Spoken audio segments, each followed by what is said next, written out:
Imagine opening a $3,000 box of National Treasures and hitting the ultimate chase, a Logoman of a top rookie, only to turn the card over and realize this patch isn't from any game, player, or event. Is this highway robbery? We'll discuss this and more in Cards on the Table.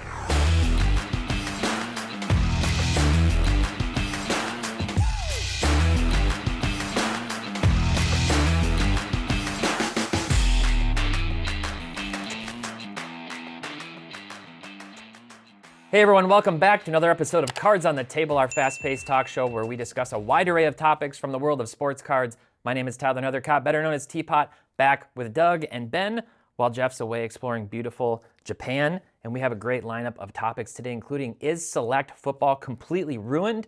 What are we going after at the National? But first, our main topic today, and this is a good one, are Logoman cards still worth the chase? Obviously, this has been one of the big chases for a long time. In my opinion, one that was a little bit overrated. They're very cool, but now they're starting to be overdone. And in many cases, the patches aren't even from the player themselves necessarily. Ben, fill us in and illuminate our minds on this topic. So I'm sort of torn on this, T-Pot. I sort of like the one-on-one conversation that we had last week. If you're pulling a Logoman out of one of these cases, you're gonna go ballistic. You're gonna lose your mind. But the problem is, I think the quality has really gone down. You mentioned pulling a top rookie, and it's not, we have a lot of non-associated patches now. Yeah, National Treasures. What is the difference between going to a Dick's Sporting Goods, ripping that patch off, and putting in a card? In my opinion, that's a custom card. That's not memorabilia. That doesn't count. I have no interest in participating in a hobby looking for cards of that stature where it's just not associated with anything. It's meaningless. And so also, I think the prices have been blown out of proportion. Obviously, for the top guys, we saw the Luka Logoman, just record-breaking prices. But even for a collector like myself, just the ambiance of the Logoman has made collecting that card for my PC unattainable. Sure. Even guys like former Syracuse guys. Yeah. Do any of you remember who Rakeem Christmas is? Yeah, of course. Sure. Okay, great. His Logoman, one of 5. These aren't always one of ones. One of 5 is like $15,000 on eBay. Holy cow. It's ridiculous. And obviously going into that, you can't even send an offer to that guy. No. He has made up his mind. Yeah. There's no negotiating with that person. It's probably Rakeem Christmas selling. Maybe. I hope so. He doesn't want to part with it. But yeah, I mean, the ambiance has, I think, completely ruined the chase for it. Even the lesser guys, it's not worth paying for. And half the time, it's a patch that probably came from just a Dick's Sporting Goods. Yeah. That's not memorabilia. Yeah. It's just a custom card. It's an art. One of the big differences, right, between Flawless and National Treasures and other products is that Flawless is game worn, hand packed. These are high end. I don't have a problem with these being the highest price cards in a way, but it does actually kind of blow my mind sometimes because these cards with just the Logoman patch will sell for more than actual game-used jerseys of the athletes. So I don't know, Doug, do you have a take on this? That's almost identical. Like I'm also torn on this because copy and takes again. Well, it's kind of hard to have a differing opinion on this because the facts are the facts.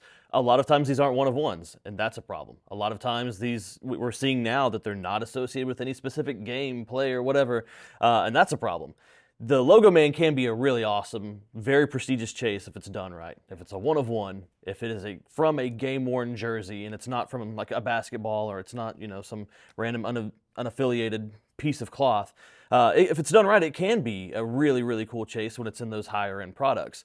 But in my opinion, it kind of needs to follow those exact guidelines. It needs to be a one of one for sure. It has to be player worn from their jersey. When those criteria are met, then I think it's awesome. But outside of that, I do think it's overhyped, and I do think the people that feel that way and feel it's overpriced, and I feel they're validated for sure. Now, so what about how these keep getting produced more and more and more and more?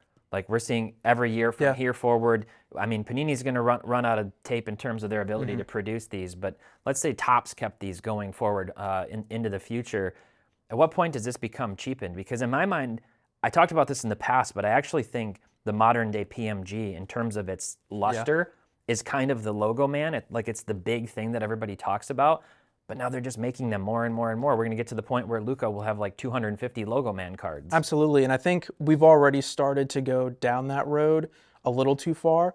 I'm hoping that Topps and Fanatics can, if they want to continue this, to have a little bit of a course correction. But even now, we're seeing, they're counting the logo on a basketball. Yeah, That's right. also non-associated with any player, game, event, stuff like that. That doesn't count. Also, the quality, as we pump out more of these Logomans, the quality of the patch has really declined. That was my biggest gripe with the LeBron triple Logoman. 2 of those patches I thought were completely scuffed. Yeah. Great idea, great concept for a card, all-time great concept for a card. Execution, poor. If that card's going to be that important, why bother putting those patches in there if it's not going to be good? Also, some weird instances where people have claimed that they found the Logoman patch didn't match the era in which the player played when they said it's game worn. That's a problem too. Oops. So, okay, we're going to shift gears over to Pristine Auction. They've got some more, obviously amazing items up for sale this week. For me, I like Ichiro. I like Topps Finest. There is an orange wave refractor to 25 in auto that I'm looking at on there. What are you looking at, Doug? 2010 Donruss Kobe Bryant signature. It's an on-card auto. I talk about this a lot. I feel like it's almost every week. One of these days I will own a Kobe auto and a Jordan auto. I own neither now. There's a chance. BGS 9.5. It's numbered to 49, so it's going to get expensive on me, but I'm going to try. Okay.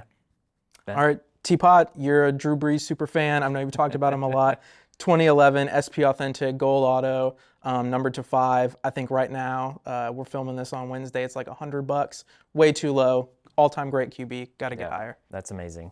All right, well, we'll shift gears, but first, make sure that you go over to pristineauction.com, and if you use promo code SCI, like Sports Card Investor, when you register, you'll save $10 on your first purchase. So head out and check those out and more. Okay, so data dive this week. I'm going to start with you, Doug. Basically, is select football ruined? And I went through a lot of data. Panini, they did something crazy again on us. They keep watering it down, in my opinion, by juicing it up somehow. And they've added a 5th level. So they added now suite level. After having added club level last year, now they have suite between club and field level.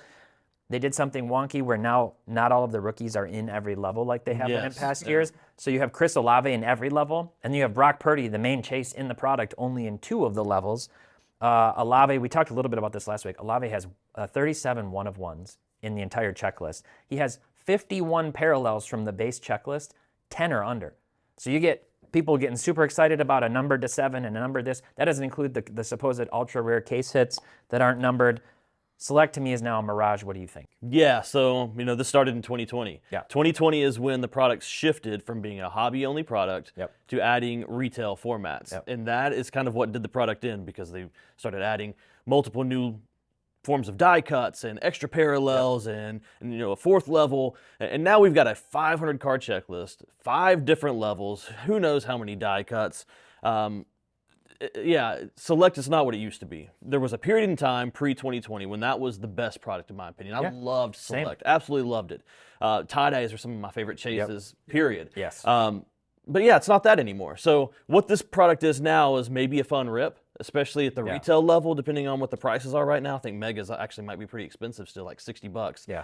But it's a feel-good product because with such a large checklist and so many parallels and die cuts and this and that, you're going to get more hits in theory, more parallels. You are. Expensive Chronicles. Yes, it's going to it's going to putting feel good as you rip it, and then you go and you list them on eBay, and they're not going for anything because there's a million of each. That's where the problem lies. But it used to be an amazing product, and it could get back to that if they wanted to go back to hobby only, 3 levels, no more than a 300 card checklist. They could fix it. I don't know that they will, but they could. Yeah. Ben, what do you think? So Doug put it really, really well. Honestly, the thing that upsets me most about Select Football, especially 2020, is that I think that was the definitive red flag that we got when it came to print runs. Leading up to that, a lot of people anecdotally were like, they're blowing up print runs, But this was the hard evidence. And the thing that's important to understand is that when it comes to printing a product, you have to put in hits for that product. There's only so many autographs. There's only so many even napkin patches, right? As I understand it, with people from Panini, even if they wanted to jack up the production run at that point, they could have only increased it mathematically 25 to 50%, and that would have depleted all of their resources, all of their memorabilia. But when you start seeing retail come out and it doesn't have guaranteed hits, they're pumping it full of the parallels, they're pumping it full of the die cuts, you're not getting the guaranteed autos, that is the red flag. That's where you're actually seeing they're no longer guaranteeing these assets that they have to stockpile years in advance. That's the actual red flag. And so when I think of Select Football, unfortunately, like you guys, one of my favorite products, Select Football, Select Basketball, and then they did that. And it's not just that they sort of watered down a great product. It's, for me, that was the just glaring red flag of, okay, now something is wrong. Like the definitive evidence that something is wrong. So a weird thing, too, is that basketball is still 3 levels. And why is basketball 3 levels and football is 5 levels? I'm sure there's parallels that'll be in football and not in basketball and vice versa. I don't have a problem with increasing print runs as demand increases. I think that you should expect that. Personally, I would rather them increase the serial numbering on the existing parallel checklist rather than making a bunch of parallels and die-cut versions of parallels that don't look good. Some of them just don't look good. So I still love the old Select. Hopefully someday they'll fix Select. But if you're interested in tracking all of the Select cards from all the sports, make sure to check out the free Sports Card Investor app.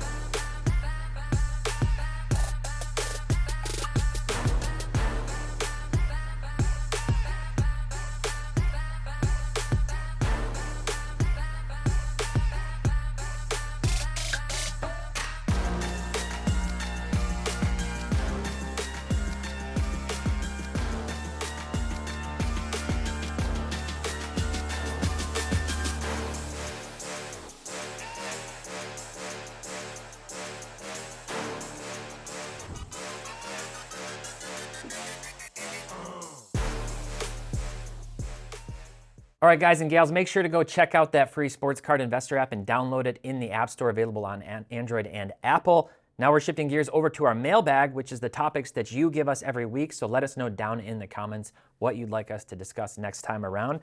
And our first topic is a really fun one. It's a nice, lighthearted one, and that's what are we targeting at the National, which is now just a few weeks away. I'm going to start with you, Doug. All right, so we've had this conversation a few times, and the thing about it for me is I typically actually just don't do very much buying or selling at card shows. When I go to card shows, I'm often there to work. Rarely do I get a chance to attend one and just be an attendee. I have to do business while I'm there. And because of that, I usually don't bring cards with me to sell, and I usually don't bring cash with me to buy because, you know, I'm focused on whatever it is I'm tasked with doing. And here's a little thing about the National, and it may be a hot take, I'm not sure, but it's actually not that great of a card show. Whoa. Purely from a card show standpoint, it's not as good as Dallas, it's not as good as Burbank, it's not as good as Chantilly for me, for shows that I've attended. It's good for certain things. Because of the amount of people that are there, it's probably pretty good for rare stuff, but it's not good for pricing. Because there's so much competition. There's 1,000 people trying to offload the same cards that are so liquid, but when you're all in the same room trying to move the same stuff, that competition isn't good for, you know, the consumer on the buyer or seller side.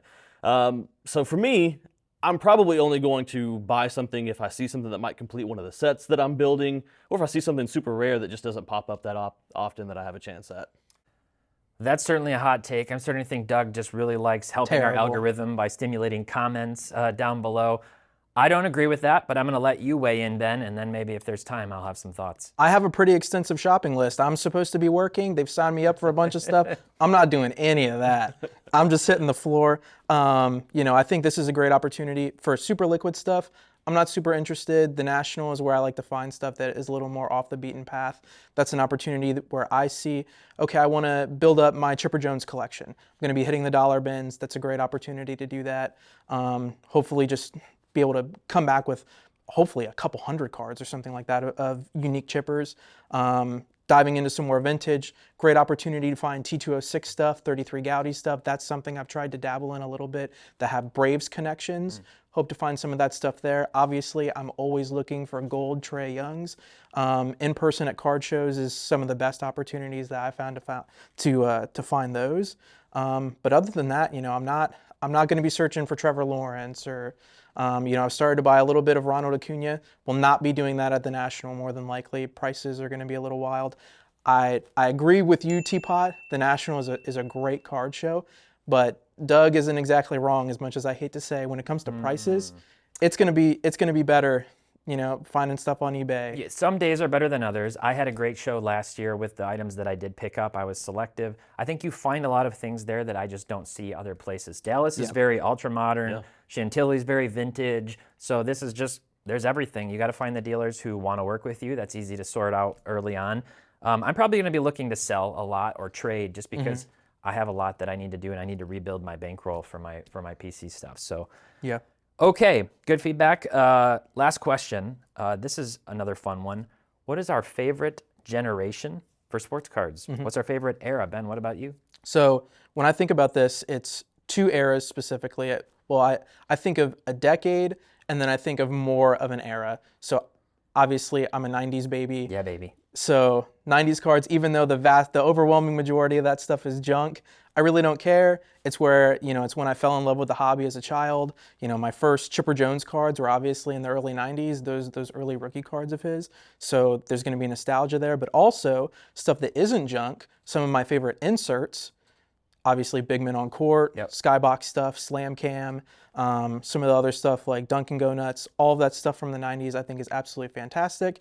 And when it comes to quality of card, I know people might get upset, but when we look at high-end stuff, I think ultra-modern stuff like 2015 and on, 2014, 2013 and on are the best high-end cards that we've ever had. Dick's Sporting Good patches. So I actually think I like Topps high-end stuff better than high-end stuff's great. than Panini. I know you've got Flawless National Treasures, but I love things like Dynasty, 5-star, Tier 1, Transcendent. I think there's a great menu of things from Topps to buy from those sets.